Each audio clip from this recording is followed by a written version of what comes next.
Sa gitna ng maiingay na kalsada ng Maynila, doon umiikot ang mundo ni Gabriel, Giselle at Gian.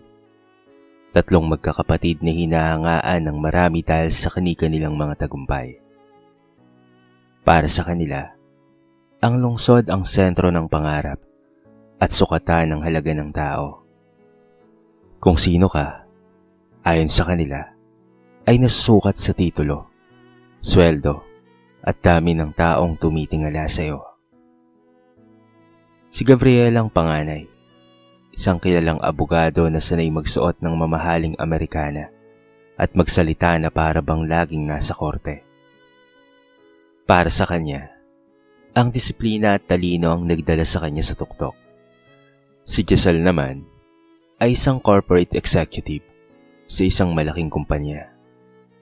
Palaging may dalang laptop, palaging abala, at palaging may kwento patungkol sa mga meeting at deals na milyon ang halaga. Samantalang si Gian, ang bunso, ay isang engineer na nagtatrabaho sa malaking proyekto. Mga gusali at tulay na animoy simbolo ng pag-unlad. Isang gabi, habang nagtitipon sila sa isang mamahaling restaurant, napag-usapan ang paparating na reunion sa probinsya. Talaga bang kailangan nating pumunta roon? Tanong ni Giselle habang hinahalo ang kape. Wala naman tayong mapapala doon. Hindi naman sa ganon, pero para kay mama, pumunta tayo, sagot ni Gabriel. At saka minsan lang naman. Ngumisi naman si Gian. Makikita na naman natin si Hector. Tumawa lang silang tatlo. Isang tawang may halong pangmamaliit. Sa isip nila, si Hector ay nananatiling alaala ng kabiguan. Pinsang hindi umalis ng probinsya. Hindi nag-abroad at mas piniling manatiling magsasaka. Matalino sana yun no? Sabi ni Gabriel. Pero sayang, pinili ang lupa kaysa sa opisina. Anong future meron sa bukid? Dagdag naman ni Giselle. Tingin ko wala naman. Habang tayo ay paakyat, siya ay nanatili lang dun sa kinatatayuan niya. Natatawa pang pahabol nito. Hindi nila napansin na sa likod ng kanilang mga salita ay unti-unting nabobuo ang isang pader. Pader ng pagmamataas na unti-unting naglalayo sa kanila sa tunay na diwa ng tagumpay. Kinabukasan, habang nag-aayos sila ng mga gamit para sa biyahe, may kakaibang pakiramdam sa hangin. Hindi ito kaba, kung hindi isang uri ng pagkabagot. Para sa kanila, ang probinsya ay pahinga lang. Isang lugar na lilisanin kaagad pagkatapos ng ilang araw. Hindi nila alam na ang paglalakbay na iyon ay hindi lamang pisikal. Isa rin itong paglalakbay na yayanig sa kanilang paniniwala. Babago sa kanilang pananaw at magpapakita sa kanila ng isang katotohanang matagal na nilang binabaliwala. At sa katahimikan ng probinsyang kanilang tinatawanan, may isang lalaking tahimik na nagtatanim, hindi lamang ng binhi sa lupa, kung hindi ng aral na malapit ng umani. Mahaba ang biyahe mula Maynila patungo sa probinsya. Habang bumabiyahe ang sasakyan ni Gabriel, Giselle at Gian, unti-unting napapalitan ng matatayog na gusali ng malalawak na palayan at tahimik na kabundukan. Para sa ilan, ito'y tanawing nagbibigay ng kapayapaan. Ngunit para sa tatlong magkakapatid, ito'y paalala ng mundong matagal na nilang iniwan. Parang huminto ang oras dito, no? Walang pagbabago, sabi ni Gian habang nakatanaw sa bintana. Hindi lang parang, sagot ni Giselle. Talagang huminto talaga. Ngumiti si Gabriel, ngunit walang saya. Sa kanyang isip, ang probinsya ay lugar ng mga taong naiwan ng panahon. Mga taong hindi sumabay sa agos ng tagumpay. Hindi niya namalaya na ang pag-iisip na iyon, ang mismong tanikala na pumipigil sa mas malalim pang pag-unawa sa buhay. Pagdating nila sa lumang bahay ng kanilang tiyahin, sinalubong sila ng sariwang hangin. at ng amoy ng lupa na bagong dilig. May mga batang naglalaro sa di kalayuan at mga kapitbahay na masayang bumabati. Ngunit ang tatlong magkakapatid ay nanatiling tahimik, tila mga bisitang napadpad sa mundong hindi nila kinabibilangan. At doon nila siya nakita. Si Hector ay papalapit mula bukid. Suot niya ang simpleng kamiseta, kupas na sombrero, at tsinelas na may bahid ng putik. May hawak itong bayong na puno ng gulay. At sa kanyang mukha ay may ngiting payapa, ngiting hindi nabibili ng pera. "Mga pinsan," bati ni Hector. "Matagal-tagal rin kayong hindi nakauwi ah." Saglit na nagkatitigan ng magkakapatid. Tumangaw si Gabriel. Pilit nang umiti. Si Giselle naman ay mabilis na sinipat ang itsura ni Hector mula ulo hanggang paa, habang si Gian ay napapailing na tila ba may iniisip na biro. "Ganito ka pa rin pala hanggang ngayon," sabi ni Gian. Oo, hindi naman ako nagbago," sagot ni Hector nang walang pag-aalinlangan. Walang yabang sa kanyang tinig, walang pagtatanggol. Para bang sapat na sa kanya ang simpleng sagot na yon. Sa loob ng bahay, habang nag-aayos ng mga gamit, hindi napigilan ng magkakapatid ang magbulong-bulungan. Sayang talaga. Bulong ni Giselle. Kung nagmaynila lang yan, baka may narating pa. Kontento na yan sa ganyan, sabi naman ni Gabriel. Iba-iba naman ang pangarap kasi ng tao. Ngunit ang kanilang mga salita ay may halong pagtingin mula sa itaas.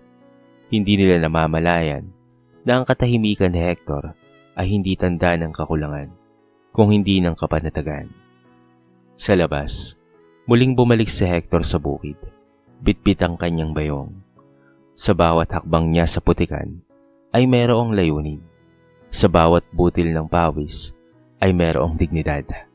At sa bawat pag-aararo, may kwentong hindi pa naririnig ng mga taong abala sa pagtingin sa taas. Hindi sa paligid. Habang ang magkakapatid ay abala sa pag-aayos ng kanilang mga sarili, ang probinsya naman ay tahimik na naghahanda.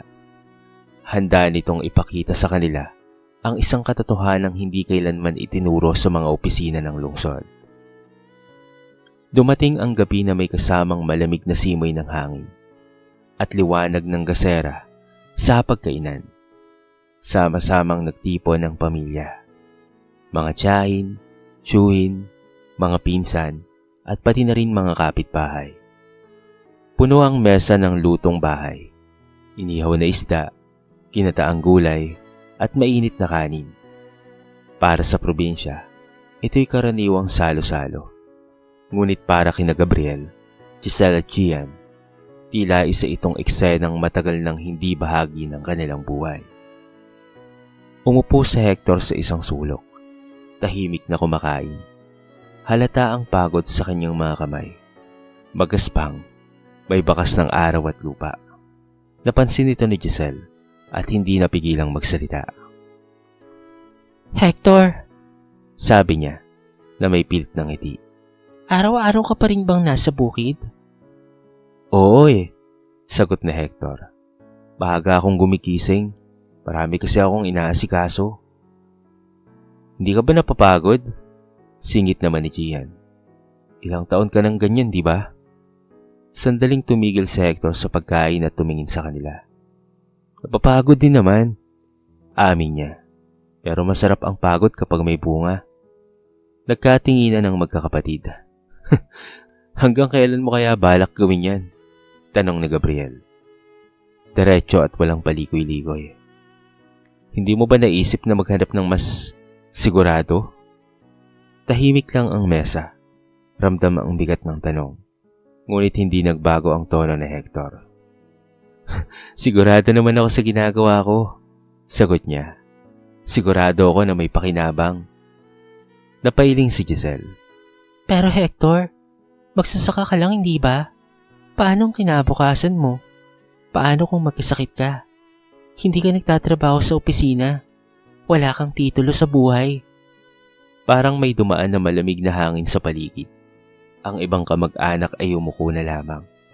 May mga salitang gustong pigilan, ngunit huli na.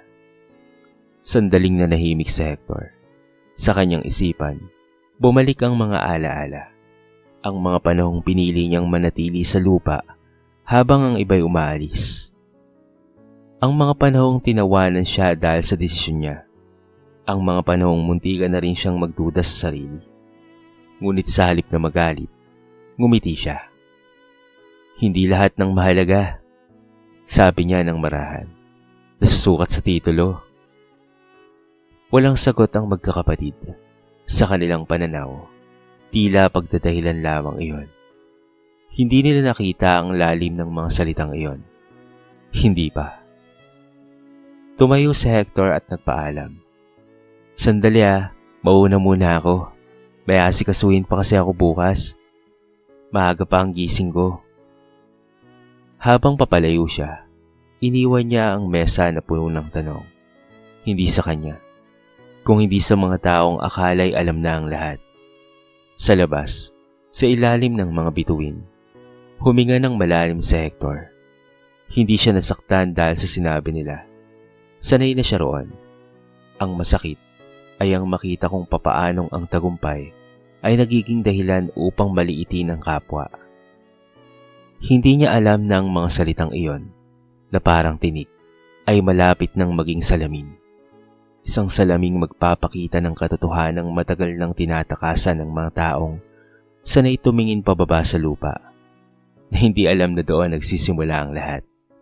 Kinabukasan, maagang nagising ang buong bahay sa tunog ng mga sasakyang papalapit. Hindi karaniwan ang ganoong ingay sa kanilang tahimik na baryo. Mula sa bintana, nasilayan ni Gabriel, Giselle at Gian, ang dalawang itim na SUV na huminto sa tapat ng bahay. Dahil doon ay nagkatinginan silang tatlo, may halong pagtataka at interes. May bisita ba? Tanong ni Giselle, habang inaayos ang kanyang buhok. Bumaba ang isang lalaking nakabarong, may tindig na kagalang-galang at otoridad. Siya si Hernan, kilalang kilala sa buong bayan bilang isa sa pinakamayamang negosyante. May mga kasamang tauhan at dala ang ilang mga dokumento. Nang makita siya ng mga kapitbahay, agad silang nagbulong-bulungan. Ang kanyang pagdating ay bihirang pangyayari. Lumabas si Hector mula sa likod bahay, tanga ng isang timba ng tubig. Nang makita niya si Hernan, napangiti siya at agad na lumapit. Magandang umaga, Hernan, bati ni Hector, na para bang matagal nang kakilala. Magandang umaga rin sa iyo, Hector, masiglang tugon ni Hernan, habang kinakamayan siya.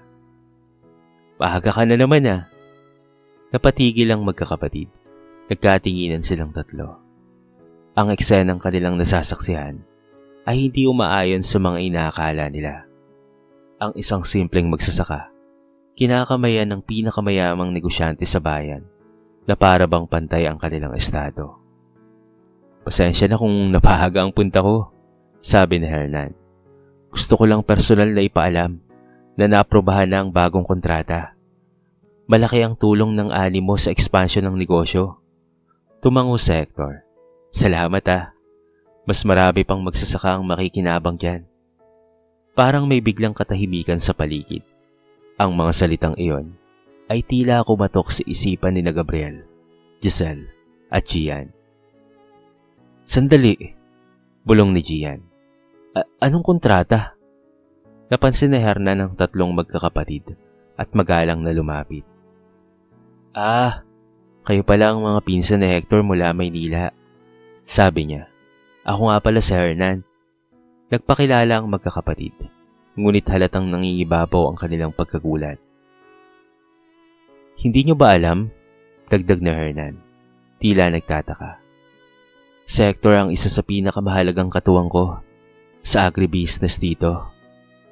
Hindi lang siya nagtatanim, siya ang nagplano ng sistema, nag-organisa ng kooperatiba at tumulong sa pagpapalago ng kabuhayan ng maraming tao rito. Parang may bumagsak na pader sa isip ng magkakapatid. Ang mga salitang magsasaka lang ay biglang nawala ng saysay. Hindi ko kayang gawin to nang wala siya. Nakangiting sabi ni Hernan. Kung mayaman man ako ngayon, malaking bahagi niyan ay dahil sa sipag at talino ni Hector.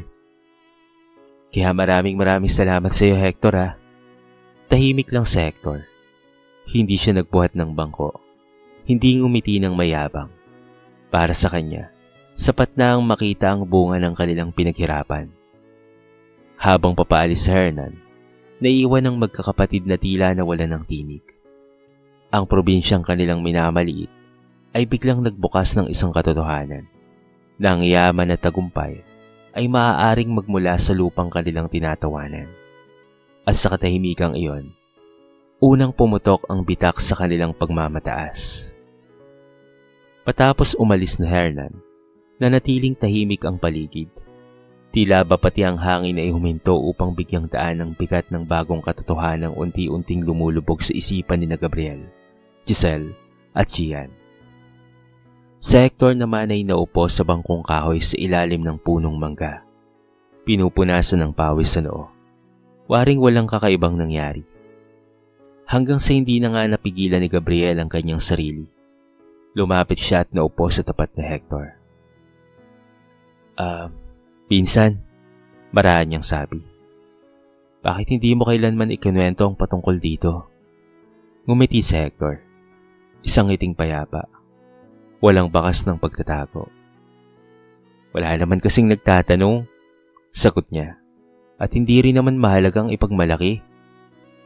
Doon nagsimulang magkwento sa Hector, hindi bilang pagtatanggol sa kanyang sarili, kung hindi bilang pagbabahagi. Noong kabataan niya, may pagkakataon na rin siyang pumunta sa Maynila. May alok na trabaho, may pangako ng malaking kita. Ngunit sa tuwing naiisip niya ang lupang iniwan ng kanyang ama, ang lupang nagpaaral sa kanila, nagpakain sa pamilya, may bumabalik na tanong sa kanyang isip. Sino ang mag-aalaga nito kung lahat ay aalis? Kaya naman pinili niyang manatili. Hindi naging madali ang kanyang desisyon. Tinawanan siya ng ilan, kinuwestiyon ng marami, at may mga panahong halos wala siyang ani. May mga panahong inutang ang puhunan, ngunit sa bawat pagkatalo ay meron siyang natutunan. Nag-aral siya ng makabagong pagsasaka. Nagbasa, nagtanong-tanong, at nag-eksperimento. Hindi siya tumigil sa pagiging estudyante ng lupa. Nang magsimulang bumuti ang ani, hindi niya ito sinarili. Tinipon niya ang kapwa magsasaka. Nagtayo ng kooperatiba at tinuruan ng iba ng mga paraang natutunan niya. Doon siya napansin ni Hernan, hindi dahil sa dami ng ani, kung hindi dahil sa sistema at malasakit. Hindi lang tubo ang habol ko, sabi ni Hector. Kung uunlad ako, pero maghihirap ang iba, anong saysay nun, di ba? Tahimik na nakinig ang magkakapatid. Sa bawat salita, unti-unting nabubura ang larawan ng hamak na magsasaka na matagal na nilang ikinabit sa kanyang pangalan. Ang kaharap nila ngayon ay isang taong may malinaw na layunin. Isang leader na piniling manatiling nakatapak sa lupa. Akala namin, Bulong ni Giselle. wala kang pinapangarap na mas mataas. Tumingin si Hector sa malayo, sa palayang kumikislap sa ilalim ng araw. Pataas rin ang pangarap ko sa totoo lang, sagot niya. Iba lang ang anyo at iba lang ang estilo. Sa sandaling iyon, nagsimulang maunawaan ng magkakapatid na ang tagumpay ay hindi laging maingay. Minsan, ito'y tahimik na umuuspong, tulad ng binhing itinanim sa lupa.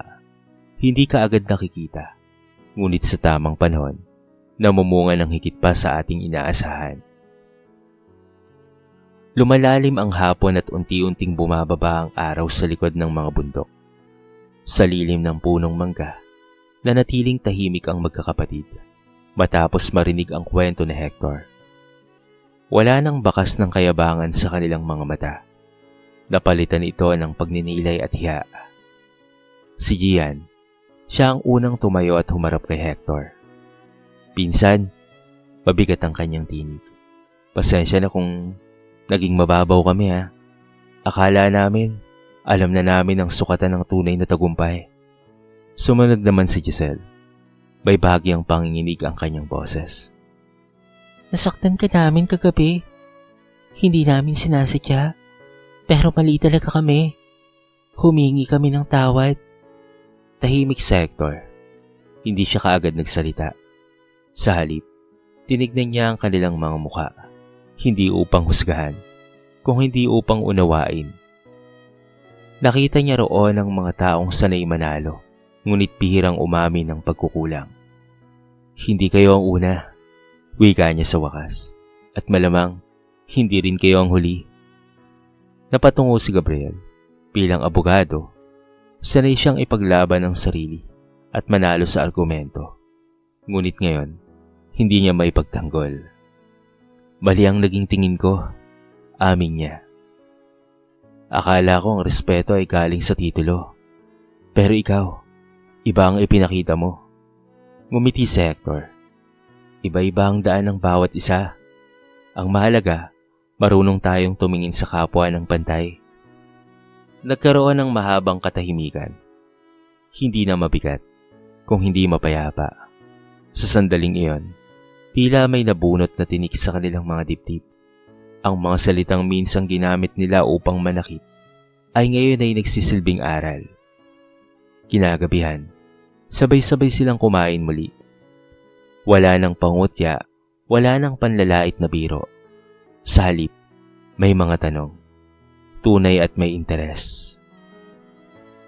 Nagtanong si Gian patungkol sa irigasyon. Si Giselle naman, patungkol sa kooperatiba. At si Gabriel, patungkol sa legal na aspeto ng lupa at kontrata. Hindi na sila tumitingin kay Hector mula sa itaas. Nakaupo na sila sa parehong antas bilang magkakapantay. Habang nag-uusap-usap, napansin ng iba pang kamag-anak ang pagbabago. Ang dating maingay at mayabang na mga bisita mula Maynila, ngayon ay tahimik ng nakikinig. At ang dating tahimik na magsasaka, ngayon ay nagsisilbing gabay. Sa gabing iyon, ang isang katotohanan, ang tunay na talino, ay hindi lamang nasusukat sa pinag-aralan, kung hindi sa kakayahang kilalanin ng sariling pagkakamali.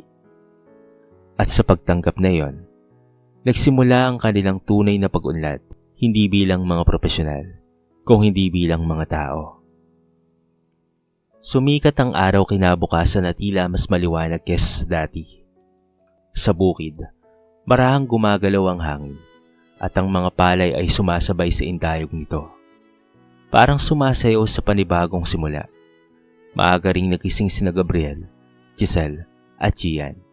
Hindi dahil sa ingay ng lungsod, kung hindi dahil sa katahimikan ngayon pa lamang nila tunay na nadarama. Kasama nila sa Hector sa bukid. Hindi na sila mga bisitang may distansya. Ngayon ay mga taong handang makinig at matuto. Tinuruan sila ni Hector kung papaanong suriin ang lupa, papaanong magtanim ng may paggalang sa kalikasan, at kung papaanong ang bawat ani ay bunga ng tiyaga, hindi ng pagmamadali. Habang pinagmamasdan ni Gabriel ang malawak na lupain, naisip niya kung gaano kaliit ang mundo sa loob ng opisina kumpara sa lawak ng bukid.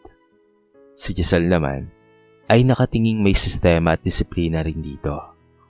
Iba lamang ang anyo. At si Gian, sa bawat hakbang sa putik, ay natutong ang pag-unlad ay hindi laging gawa sa bakal at semento. Bago sila umalis pabalik ng Maynila, nagtipon ng pamilya. Walang engranding handaan, ngunit may init ng samahan. Lumapit si Gabriel kay Hector at maigpit siyang kinamayan. Salamat pinsan na, sabi niya. Hindi lang sa pagtanggap, kung hindi sa aral. Ngumiti si Hector. Ang lupa ang nagturo sa akin yan. Sadyang ipinasa ko lang. Salamat din sa'yo, pinsan. Ganon din ang ginawa ng magkapatid na si Gian at pati na rin si Giselle. Humingi sila ng tawad kay Hector at nagpasalamat.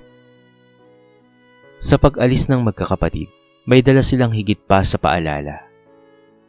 May dala silang pagbabago ng pananaw sapagkat ang daladala nila ay ang pagbabago ng pananaw. Sa lungsod, muli silang bumalik sa kanilang mga propesyon. Ngunit may bagong respeto sa bawat uri ng trabaho at may bagong sukatan ng tagumpay. Samantala, si Hector ay nagpatuloy sa kanyang gawain. Sa bawat pinhing itinatanim, may pag-asang kasama. Hindi siya naghahangad ng papuri, sapagkat alam niyang ang tunay na yaman ay nakikita sa mga taong natutulungan at sa lupang patuloy na nagbibigay buhay. At sa tahimik na probinsya, isang aral ang patuloy na namumunga. Hindi lahat ng maruming kamay ay tanda ng kahirapan. Minsan, yon ang kamay na humahawak sa kinabukasan. Sa kwentong ito ay marami tayong mapupulot na aral. Ang kwento ay nagtuturo na ang tunay na halaga ng tao ay hindi nasusukat sa titulo, propesyon, o estado sa buhay. Kung hindi ito ay nasusukat sa dangal ng kanyang ginagawa, sa malasakit sa kapwa, at sa kabutihang na ibabahagi niya sa iba. Ipinapakita rin ito na ang pagmamaliit sa kapwa ay bunga ng kakulangan sa pag-unawa at ang pagmamataas ay nagiging hadlang sa tunay na paglago. Magsasaka man o profesional, pare-pareho lang ang halaga kapag tapat ang puso at marangal ang hanap buhay. Sa huli, ang taong marunong magpakumbaba, rumespeto at kumilala ng pagkakamali ang siyang tunay na matagumpay.